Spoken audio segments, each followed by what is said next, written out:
Hello everyone. इस video में हम कूलम्स लॉ देखेंगे। कूलम्स लॉ फिजिक्स में या इलेक्ट्रोस्टैटिक्स में या इलेक्ट्रोमैग्नेटिक थ्योरी में बहुत इंपॉर्टेंट टॉपिक है और इसका एक्सप्लेनेशन देखते हैं। बेसिकली कूलम्स लॉ फोर्स बताता है हमको दो चार्जेस के बीच में लगने वाला। नीचे फिगर में देखिए, देयर आर टू चार्जेस। यहाँ पे दो चार्ज हैं, एक है चार्ज 1, दूसरा है चार्ज 2।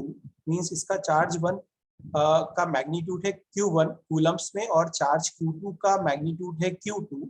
और यहाँ पर ये दोनों सेपरेटेड हैं R डिस्टेंस से। मींस इनके बीच के डिस्टेंस R है, सेंटर टू सेंटर डिस्टेंस है, एक के चार्ज के सेंटर से दूसरे चार्ज के सेंटर तक की डिस्टेंस। ये डिस्टेंस है R, इन दोनों के बीच का सेपरेशन। ओके, तो अगेन फिर से देख लेते हैं। Q1 चार्ज 1 का मैग्नीट्यूड, Q2 चार्ज Q2 का मैग्नीट्यूड और R जो है वो इन दोनों के बीच का सेपरेशन या डिस्टेंस। तो ये जो फोर्स इन दोनों के बीच में फोर्स लगने वाला है वो कितना होगा। देखिए, हमको पता है कि अगर ये दोनों ऑपोजिट पोलैरिटी के, अगर ये प्लस माइनस या माइनस प्लस रहेंगे तो इन दोनों के जो बीच का जो फोर्स है वो कैसा होगा, अट्रैक्टिव होगा। ऑपोजिट पोलैरिटी के चार्जेस अट्रैक्ट करते हैं एक दूसरे को, तो फोर्स अट्रैक्टिव होगा। ऑन द अदर हैंड, अगर इन दोनों की पोलैरिटी सेम है यानी प्लस प्लस है या माइनस माइनस है, दोनों केसेस में क्या होगा, इन दोनों के बीच का फोर्स रिपल्सिव होगा। मींस ये फोर्स क्या करेगा, ये दोनों को दूर करने का फोर्स होगा। ये रिपेल करेंगे दोनों चार्ज एक दूसरे को। ऊपर डेफिनेशन में या स्टेटमेंट में देखते हैं। Coulomb's law states that, Coulomb's law का स्टेटमेंट है, the magnitude of electrostatic force. Means यहाँ फोर्स की बात हो रही है, देखिए ये फोर्स है, इसका मैग्नीट्यूड कितना होगा, ऑफ अट्रैक्शन और रिपल्शन। मैंने अभी बताया आपको, अट्रैक्शन कब, जब डिफरेंट पोलैरिटी है, और रिपल्शन जब सेम पोलैरिटी है। बिटवीन टू चार्जेस, इन दोनों चार्जेस के बीच में, separated by a distance r, ये दोनों चार्जेस r डिस्टेंस से सेपरेटेड हैं, is directly proportional to the product of charges. Okay, means पहले वाले का मैग्नीट्यूड और दूसरे वाले का मैग्नीट्यूड, दोनों का प्रोडक्ट जो होगा उससे डायरेक्टली प्रोपोर्शनल है ये force, and inversely proportional to the square of distance between the centre of the charges. तो वो फोर्स इनवर्सली प्रोपोर्शनल है किसके, ये डिस्टेंस जो है इसके स्क्वायर के, मींस r के स्क्वायर के। इसको और नीचे आगे देखते हैं हम डेरिवेशन के हेल्प से। देखिए, पहली स्टेटमेंट में force is directly proportional to the magnitude of charges, या हम ऐसा बोले force is directly proportional to the product of magnitude of the charges. तो यहाँ पे मैग्नीट्यूड चार्ज 1 का या Q1 चार्ज का Q1 मैग्नीट्यूड है और 2 चार्ज का Q2 मैग्नीट्यूड है। इन दोनों के मैग्नीट्यूड का प्रोडक्ट होगा वो फोर्स से डायरेक्टली प्रोपोर्शनल। मींस इनके जितना ज्यादा मैग्नीट्यूड होगा दोनों चार्जेस का, उतना ज्यादा फोर्स होगा, या जितना कम मैग्नीट्यूड होगा उतना कम फोर्स होगा।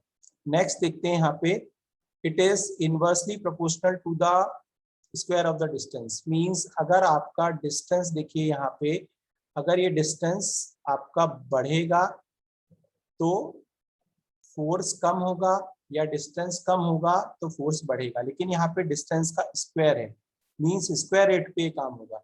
मींस अगर ये r आपका थोड़ा सा भी बढ़ता है तो ये जो फोर्स होगा ये बहुत ज्यादा रेट पे कम हो जाएगा, और अगर ये आपका r थोड़ा सा भी कम होता है, मींस ये चार्जेस पास में आते हैं, तो आपका फोर्स बहुत ज्यादा रेट पर बढ़ेगा, स्क्वायर रेट पर बढ़ेगा। यहाँ पे ध्यान से हम देख भी लेते हैं, अगर ये 2 है 2 सेंटीमीटर, तो इस केस में ये 4 होगा 1/4। और अगर हम 2 से इसको 4 करते हैं, जैसे फॉर एग्जांपल ये 2 है तो ये होगा 1/4, ठीक है। और मैंने इसको 2 से 4 कर दिया, डिस्टेंस को बढ़ा दिया, तो फिर उस केस में क्या हो जाएगा, ये 1/60, मतलब 4 टाइम्स ये कम हो गया फोर्स, है ना। ठीक है, डबल डिस्टेंस करने पर जो फोर्स हुआ वो 4 टाइम्स कम हो गया। So it is here inversely proportional to the square of the distance. अब ये दोनों चीजों को हमको क्लब करना है। पहले बोला फोर्स जो है वो डायरेक्टली प्रोपोर्शनल है इनके मैग्नीट्यूड्स का, फिर कहा गया जो फोर्स है वो इनवर्सली प्रोपोर्शनल है इनके दोनों के बीच के डिस्टेंस के स्क्वायर का। इन दोनों को यहाँ पे हमने क्लब किया, तो F is directly proportional to Q1 Q2 and inversely proportional to r square. So F is given by Q1 Q2 by r square. Oh sorry, F is directly proportional to Q1 Q2 by r square. अब इस proportionality के sign को हटाना है, equal sign को लेकर आना है तो यहाँ पे एक कांस्टेंट आ जाएगा जो हम करते हैं। प्रोपोर्शनलिटी को हटाना है, एग्जैक्ट वैल्यू चाहिए फोर्स की, तो यहाँ पे एक कांस्टेंट आ जाएगा। और एक्सपेरिमेंटली ये देखा गया, this K is nothing but 1/4 pi epsilon 0, where epsilon is permittivity of free space. जो फ्री स्पेस के केस देखिए परमिटिविटी होती है epsilon, it is given by epsilon naught, या जिसको एप्सिलॉन 0 भी कहते हैं, इनटू एप्सिलॉन आर। ओके, तो यहाँ पे एयर के लिए या वैक्यूम के लिए ये एप्सिलॉन आर 1 हो जाता है, और नॉर्मली हम यहाँ एयर की बात कर रहे हैं तो जो परमिटिविटी है वो एब्सोल्यूट परमिटिविटी होगी। इसकी वैल्यू अभी आगे देखते हैं। तो यहाँ पे फोर्स आ गया Q1 Q2 by 4 pi epsilon naught r square. ये स्केलर फॉर्म में लिखा है, बट फोर्स वेक्टर क्वांटिटी होती है, आगे चल के देखते हैं। नाउ इसका वेक्टर फॉर्म लिख दिया हमने, ये फोर्स है, फोर्स के ऊपर ये लाइन बना दी, means it is the vector form. और हमको पता है मैग्नीट्यूड कितना था उसका, मैग्नीट्यूड यही था फोर्स का पुराना वाला, Q1 Q2 by 4 pi epsilon naught r square. देखिए मैग्नीट्यूड यही वाला है, यहाँ भी Q1 Q2 by 4 pi epsilon naught r square. और क्योंकि ये वेक्टर क्वांटिटी है तो मैग्नीट्यूड के साथ साथ यहाँ पे यूनिट वेक्टर आ जाएगा जो कि डायरेक्शन शो करेगा, किसी भी वेक्टर की डायरेक्शन शो करता है उसका यूनिट वेक्टर।